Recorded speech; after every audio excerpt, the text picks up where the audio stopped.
ವಿಷ್ಣುವಿನ ಬೆರಳ ತುದಿಯಲ್ಲಿ ತಿರುಗುವ ಆ ತೇಜೋಮಯವಾದ ಚಕ್ರ ಅದೇ ಸುದರ್ಶನ ಚಕ್ರ. ಇದನ್ನ ನಾವೆಲ್ಲರೂ ನೋಡಿದಿವಿ. ಆದ್ರೆ ಒಂದು ಪ್ರಶ್ನೆ, ಇದು ಕೇವಲ ಒಂದು ಅಸ್ತ್ರನ, ಇಲ್ಲ ಅಂದ್ರೆ ಇದ್ರ ಹಿಂದೆ ಇನ್ನೂ ಏನಾದ್ರೂ ಆಳವಾದ ಅರ್ಥ ಇದೆಯಾ? ಬನ್ನಿ ಇವತ್ತು ಇದರ ರಹಸ್ಯಗಳನ್ನ ಒಟ್ಟಿಗೆ ಭೇದಿಸೋಣ. ಹಾಗಾದ್ರೆ ಸುದರ್ಶನ ಚಕ್ರ ಅಂದ್ರೆ ಕೇವಲ ಶತ್ರುಗಳನ್ನ ಸಂಹಾರ ಮಾಡುವ ಒಂದು ಆಯುಧ ಅಷ್ಟೇನಾ? ಉತ್ತರ ತುಂಬಾ ಸ್ಪಷ್ಟ. ಖಂಡಿತ ಇಲ್ಲ. ಅದರ ನಿಜವಾದ ಸ್ವರೂಪ ನಾವು ಅಂದ್ಕೊಂಡಿರೋದಕ್ಕಿಂತ ತುಂಬಾನೇ ಆಳವಾದದ್ದು ಮತ್ತೆ ಸಂಕೀರ್ಣವಾದದ್ದು. ಸರಿ, ಹಾಗಾದ್ರೆ ಅದು ಬರೀ ಆಯುಧ ಅಲ್ಲ ಅಂದ್ರೆ ಮತ್ತೆ ಇನ್ನೇನು?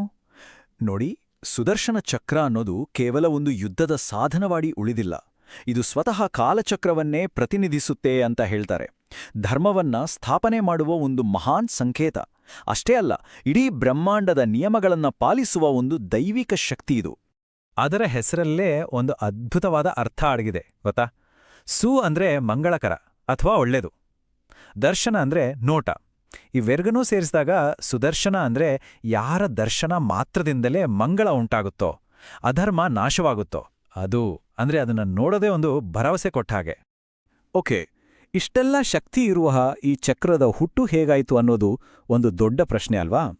ನಮ್ಮ ಪುರಾಣಗಳಲ್ಲಿ ಇದರ ಸೃಷ್ಟಿಯ ಬಗ್ಗೆ ಒಂದಕ್ಕಿಂತ ಒಂದು ಇಂಟ್ರೆಸ್ಟಿಂಗ್ ಕಥೆಗಳಿವೆ. ಬನ್ನಿ, ಆ ದೈವಿಕ ಮೂಲವನ್ನೇ ಸ್ವಲ್ಪ ಕೆದಕಿ ನೋಡೋಣ. ಇದರಲ್ಲಿ ಮುಖ್ಯವಾಗಿ 2 ಕಥೆಗಳು ತುಂಬಾ ಪ್ರಚಲಿತದಲ್ಲಿವೆ. ಮೊದಲನೇ ಕಥೆಯ ಪ್ರಕಾರ ದೇವಶಿಲ್ಪಿ ವಿಶ್ವಕರ್ಮ ಇದಾನಲ್ಲ, ಅವನು ಸೂರ್ಯನ ಅತಿಯಾದ ತೇಜಸ್ಸನ್ನ ಸ್ವಲ್ಪ ಕಡಿಮೆ ಮಾಡಿ ಆ ತೇಜಸ್ಸಿನಿಂದಲೇ ವಿಷ್ಣುವಿಗೋಸ್ಕರ ಈ ಚಕ್ರವನ್ನ ರೂಪಿಸಿದನಂತೆ.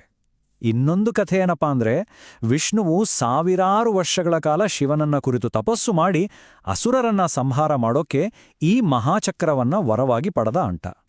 ನೋಡಿ, ಕಥೆಗಳು ಬೇರೆ ಬೇರೆ ಆದ್ರೂ ಎರಡೂ ಹೇಳೋದು ಒಂದೇ ವಿಷಯ. ಇದರ ಮೂಲ ಸಂಪೂರ್ಣವಾಗಿ ದೈವಿಕ. ಇನ್ನು ಈ ಚಕ್ರದ ವಿಶೇಷತೆ ಏನು ಅಂದ್ರೆ, ಇದು ಬೇರೆಲ್ಲ ಆಯುಧಗಳಿಗಿಂತ ಪೂರ್ತಿ ಬೇರೆ. ಯಾಕೆ ಗೊತ್ತಾ? ಯಾಕಂದ್ರೆ ಇದಕ್ಕೆ ತನ್ನದೇ ಆದ ಒಂದು ಪ್ರಜ್ಞೆ ಇದೆ ಅಂತಾರೆ.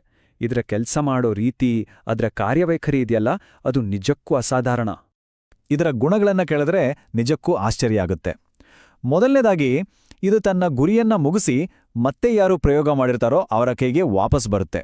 ಎರಡನೇದು, ಇದು ತನ್ನ ಗುರಿಯತ್ತ ಹೋಗುವಾಗ ಒಂದು ಚೂರು ಶಬ್ದ ಮಾಡೋದಿಲ್ಲ. ಇನ್ನು ಇದರ ವೇಗದ ಬಗ್ಗೆ ಹೇಳಬೇಕಂದ್ರೆ, ಅದು ನಮ್ಮ ಮನಸ್ಸಿನ ವೇಗಕ್ಕಿಂತಲೂ ಹೆಚ್ಚು. ಆದರೆ ಎಲ್ಲಕ್ಕಿಂತ ಮುಖ್ಯವಾದ ವಿಷಯ ಏನಂದ್ರೆ, ಇದು ಕೇವಲ ಒಂದು ನಿರ್ಜೀವ ವಸ್ತು ಅಲ್ಲ. ಇದರಲ್ಲಿ ಒಂದು ದೈವಿಕ ಸಂಕಲ್ಪ ಇದೆ. ಹಾಗಾಗಿಯೇ ಇದನ್ನ ಕೇವಲ ಧರ್ಮರಕ್ಷಣೆಗೋಸ್ಕರ ಮಾತ್ರ ಬಳಸಲಾಗತ್ತೆ. ಈಗ ಈ ಸಂಖ್ಯೆಯನ್ನ ನೋಡಿ, 108. ಈ ಚಕ್ರಕ್ಕೆ 108 ಮೊನಚಾದ ಅಂಚುಗಳಿವೆ, ಅಥವಾ ಸ್ಪೈಕ್ಸ್ ಅಂತೀವಲ್ಲ ಹಾಗೆ. ಹಿಂದೂ ಧರ್ಮದಲ್ಲಿ 108 ಅನ್ನೋದು ಎಷ್ಟು ಪವಿತ್ರವಾದ ಸಂಖ್ಯೆ ಅಂತ ನಮಗೆಲ್ಲ ಗೊತ್ತಿದೆ ಅಲ್ವಾ? ಸೊ ಈ ವಿನ್ಯಾಸ ಇದೆಯಲ್ಲ, ಇದು ಚಕ್ರದ ಆಧ್ಯಾತ್ಮಿಕ ಮಹತ್ವವನ್ನ ಇನ್ನಷ್ಟು ಮತ್ತಷ್ಟು ಹೆಚ್ಚಿಸುತ್ತೆ. ಸರಿ, ನಮ್ಮ ಪುರಾಣಗಳಲ್ಲಿ ಸುದರ್ಶನ ಚಕ್ರ ಒಂದು ನಿರ್ಣಾಯಕ ಪಾತ್ರವನ್ನ ವಹಿಸಿದಂಥ ಎಷ್ಟೋ ಘಟನೆಗಳು ಸಿಗ್ತವೆ.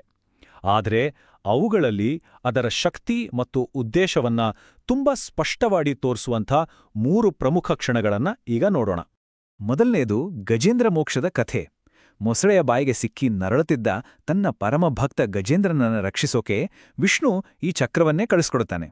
ಇನ್ನು ಎರಡನೆಯದು ಕೃಷ್ಣ ಅವತಾರದಲ್ಲಿ ಶಿಶುಪಾಲ 100 ತಪ್ಪುಗಳನ್ನ ಮಾಡಿದ ಮೇಲೆ ಕೃಷ್ಣ ಇದೇ ಚಕ್ರದಿಂದ ಅವನ ಶಿರಚ್ಛೇದನ ಮಾಡ್ತಾನೆ.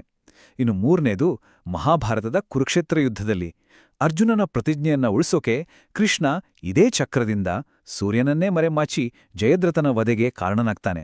ನೋಡಿ, ಒಂದೊಂದು ಘಟನೆಯೂ ಧರ್ಮಸ್ಥಾಪನೆಗಾಗಿಯೇ ನಡೆದಿದೆ.